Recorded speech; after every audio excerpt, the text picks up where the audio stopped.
Hi everyone, and welcome to Chapter 9, the Pulmonary System and Exercise. This is a lengthy chapter, but we will keep the lecture short and sweet and to the point for you. This is Dr. Michael. Once again, it's important to remember that you do not need to memorize any of the graphics that you see in any of the PowerPoints. It is important, however, to review a lot of the bolded words and know what the definitions of those bold words are. Okay, our course objectives can be found at the beginning. So we're going to be talking about pulmonary function. When we talk about pulmonary, we're referring to lungs and respiration. They supply oxygen required in metabolism, eliminate carbon dioxide produced in metabolism, and regulate hydrogen ion concentration to maintain an acid-base balance. The anatomy of ventilation. I'll go over this quickly because I think the graphic for this is actually a lot more helpful. So we go from the nose and mouth to the trachea, to the bronchi, to the bronchioles, to the alveoli. And here, if you take a look at this great picture that we have here, I think it is a lot more helpful than just reading the words on the PowerPoint. So it kind of shows you the flow of the anatomy of ventilation. So we're going to be talking about inspiration or breathing in, expiration or breathing out. So know the process of inspiration, as you can see detailed here, as well as the process for expiration. Okay. Tidal volume, inspiratory reserve volume, expiratory reserve volume, forced vital capacity, and residual lung volume, are also very important to know. You don't have to memorize these word for word, but please have an idea of what each of these refers to. There's another graphic for you. Also know the definition of dynamic lung volume and minute ventilation. You're not required to memorize the equation. The same goes for alveolar ventilation and anatomic dead space. Physiological, dead space as well. Okay. And we also have a graphic attached to this.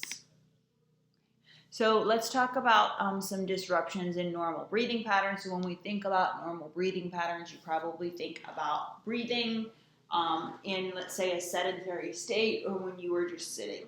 When you're not even thinking about it, it becomes a bit more difficult with, let's say, intense exercise or anything that would cause, say, shortness of breath. So keep in mind that there are multiple things that can disrupt our normal breathing. It doesn't have to be exercise related only.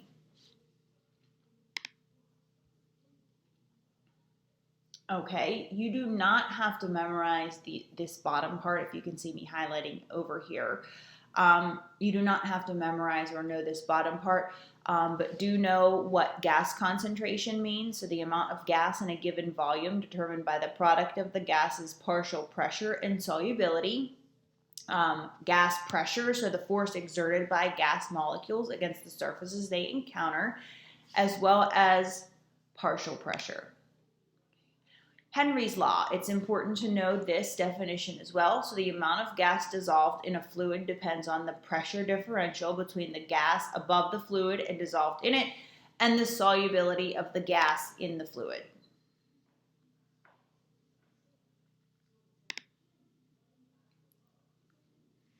Okay, gas exchange. This happens in the body, in the lungs, and in the tissues.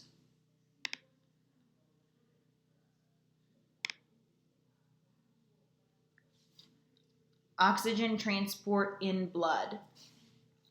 It is important to know just the overall definition as well as why this is important.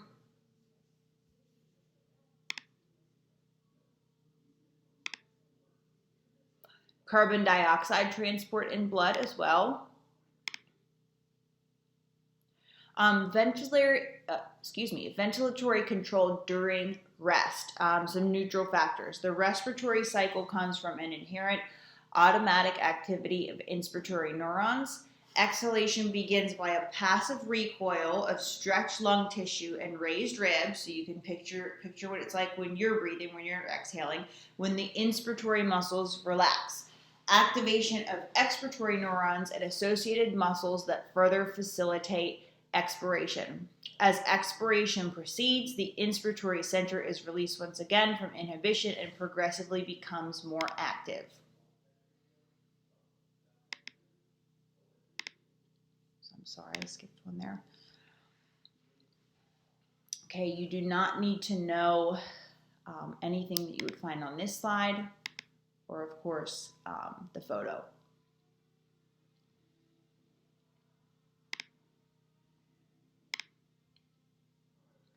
Okay, integrated regulation.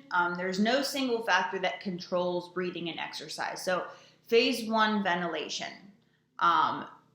Know what this means. The neurogenic stimuli from the cerebral cortex and active limbs cause the initial abrupt increase in breathing. So this is that increase in breathing or faster, deeper breathing when exercise begins. Phase 2, the central command input plus the medullary control system and peripheral stimuli from chemoreceptors, and mechanoreceptors contribute to the control of minute ventilation, gradually increasing to a steady level. And phase 3, the fine-tuning of ventilation through peripheral sensory feedback mechanisms.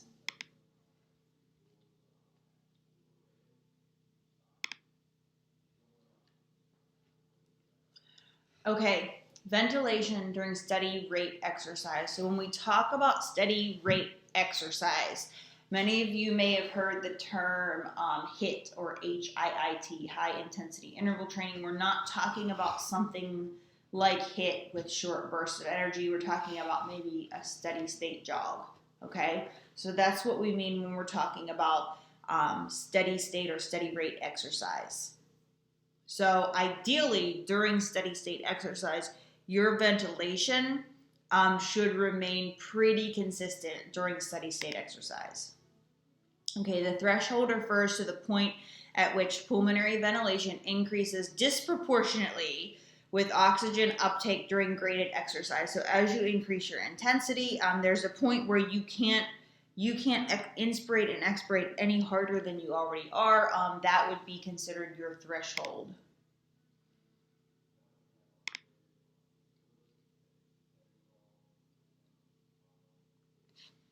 Okay, the onset of blood lactate accumulation.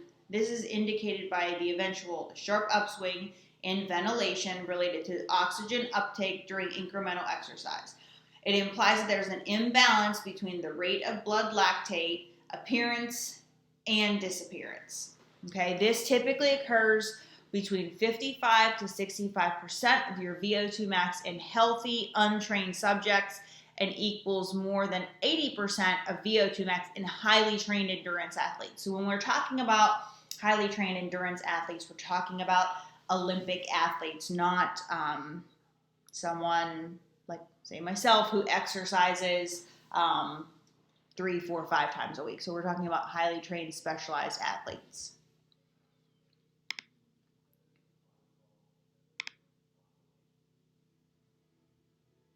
My PowerPoint's giving me some trouble. Give me a second here. Okay, so the work behind breathing, it requires relatively small oxygen cost, even during exercise. If you have a respiratory disease, of course, work that happens during breathing will become more excessive. So if you have something, let's say like asthma, that would be an example of a respiratory disease. It's tougher to get an adequate amount of oxygen or appropriate ventilation when you have any type of respiratory disease.